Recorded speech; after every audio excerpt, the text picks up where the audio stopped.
Ay mga boss, nag-troubleshoot kami ngayon ng refrigerator, no? Nakita namin, binuksan namin yung panel board dito. Makikita niyo may mga balat ng ano. Ayan, no? Grabe, tinalupan to. Oh. Oo, kaya siguro nasira yung compressor. Oo, yan, no? Tinalupan, no? Yung tumalog yan, langgam lang. Bandi ko alam. Langgam Ayan, no? lang ng mga pasok dyan. Ngayon, isa-isahin yan kay.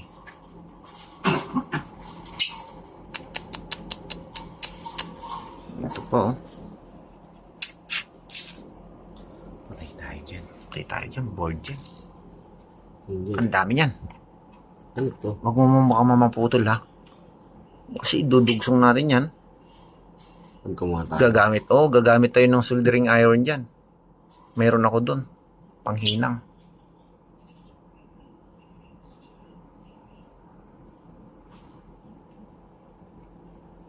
Reprocess muna natin to. Kaya may ground yan.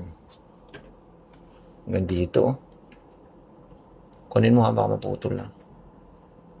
Puputulin ulit yan, tapos ilalagay natin ng tape. May mga kon ako doon, may pang sutsut ako doon ako. Yung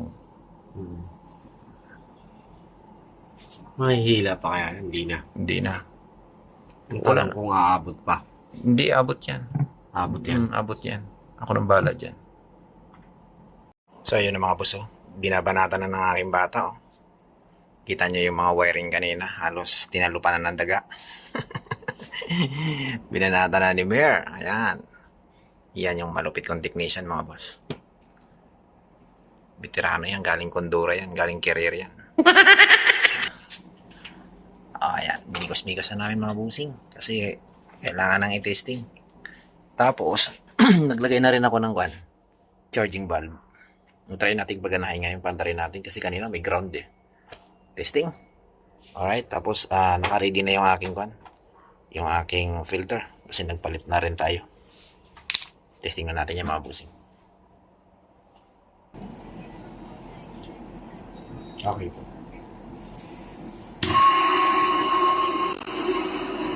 Yeah.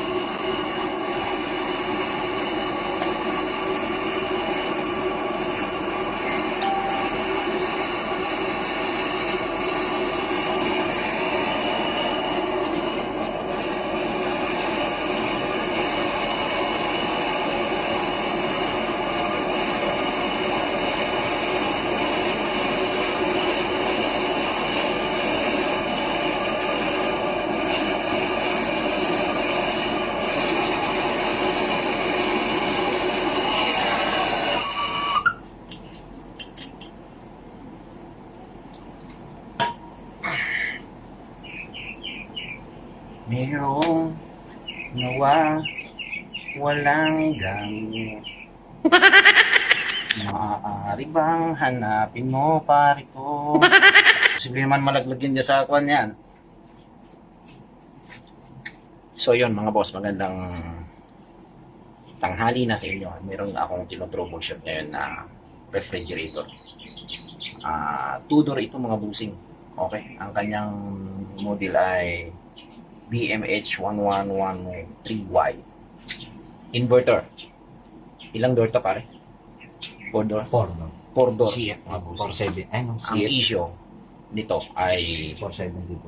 palit compressor. Yan. Nakita niyo yung compressor Ayan, yan. sir. Ang compressor niya ay namamatay high ampere kasi nga nagka-problema yung kanyang board. Kaya hawa ng langgam. Ito yung tinroubleshoot namin nung nakaraan. Shoutout sa may-ari dito kasi ang may-ari nito mga boss ay pulis. Kaya gawin natin na maayos para quality.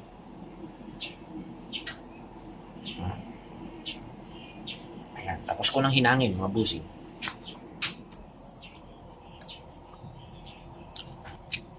So yan.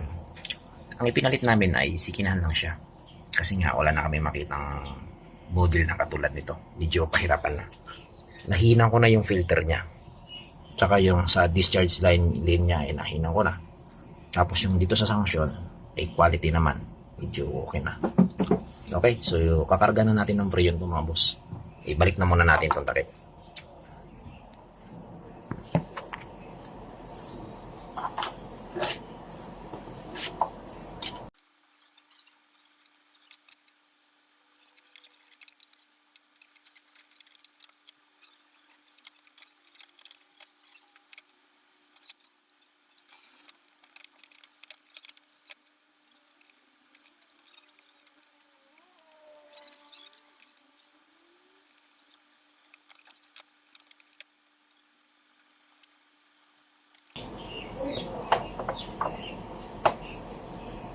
Bilis sana.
Wala. Malita pare. Okay na sir. Pinabalik ko na yung wiring. Mukhang gagana na sir.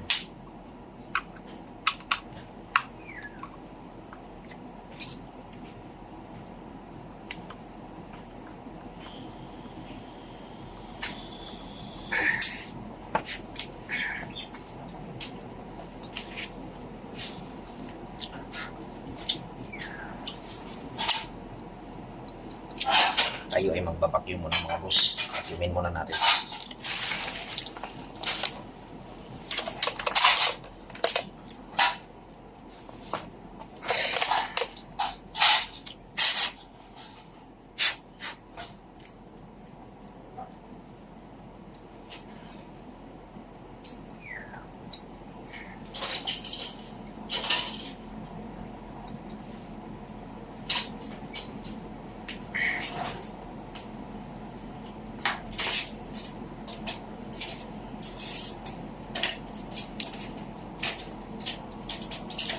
So yung mga boss, magkakarga na tayo ng Freon. Ang gamit natin ng Freon ay R600. Ito po ay flammable. Okay, so wala naman tayong susunugin na o wala rin naman tayong hihinangin na kaya magkakarga na tayo. So meron akong binili dito ng ganitong pin kasi nawala yung aking pin. Medyo may kamahalan din.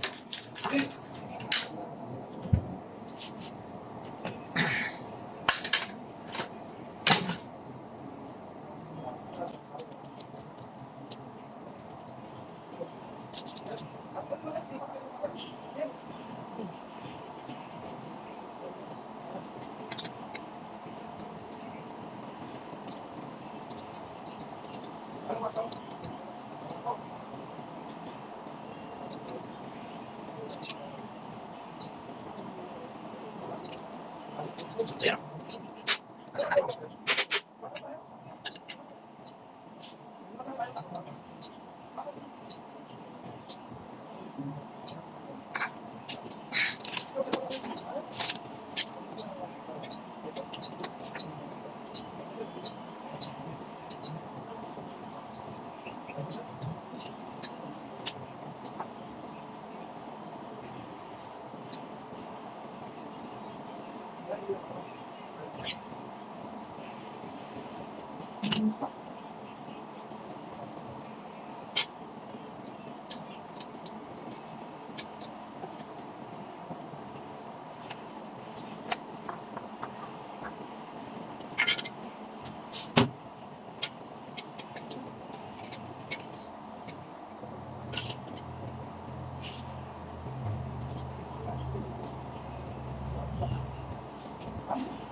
Sabihin natin ng mga boss na kaya natin yung kanyang pinay nila.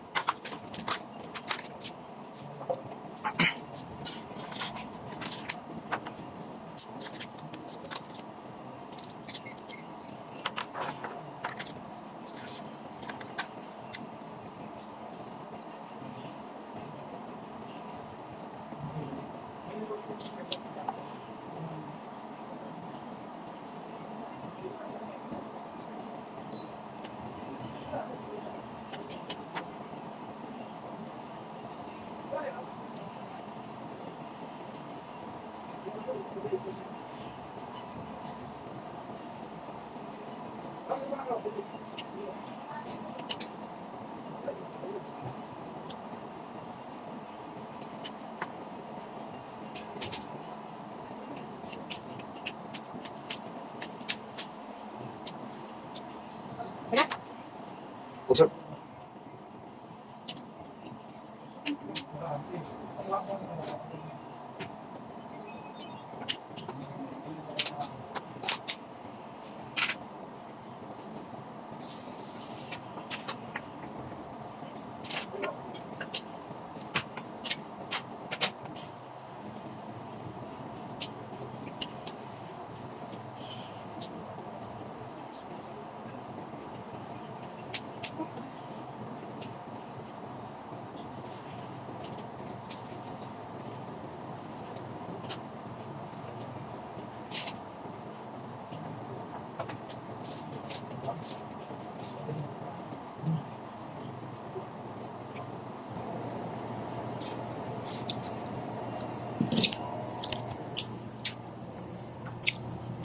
So yun mga boss, ino-observean ko na lang, no? Kasi 0.67 ampere pa lang siya.